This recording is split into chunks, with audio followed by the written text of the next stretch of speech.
installing wall tile on a diagonal, be it herringbone or whatever, having trouble with the corners, watch this. I'm going to show you the easy way of handling those corners. Just watch. Okay, so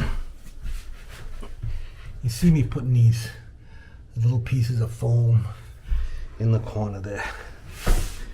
This is them here, right? Just a piece of curdy board that I ripped down to the thickness of the tile, so it's the same thickness all the way around. It's just like a square, right? So it's all the thickness of the tile all the way around, so it doesn't matter which way I put it in.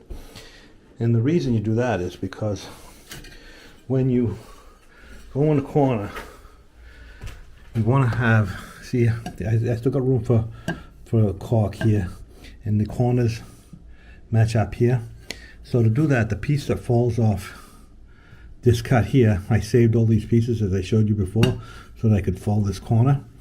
And the reason why you put that corner in there is because you need the grout line to match like that.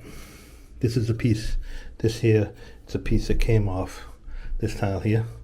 So you need that to match, the corner to match, so you get the grout lines to match, so that as if that was the straight line, has to be perfectly plumb. If you're not plumb, then your line will start to gain. Your line will start to gain up or down.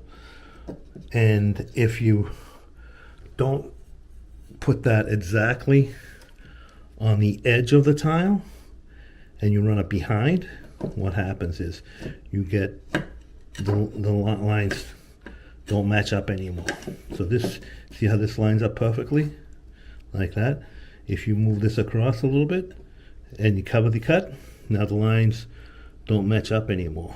So you need to have that exactly like that. Loose foam pieces help just keep you in the right spot. It doesn't slide into that corner by mistake. And then you can keep your little gap with some wedges like I got up there.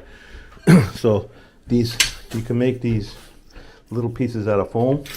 If you don't have the foam, you can use just a piece of tile and just rip down a piece of tile to do it that way. So anytime you got a diagonal, that's what you need to do. You need to make it so that the corners line up exactly on the edges of the cut and that they don't overlap. If they overlap, and then your grout lines are gonna run off.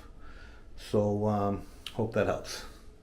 Okay, so I hope this quick little tip helps you out when you're doing diagonals, especially in a corner, so you can get those grout lines to match up perfectly and get a professional looking installation.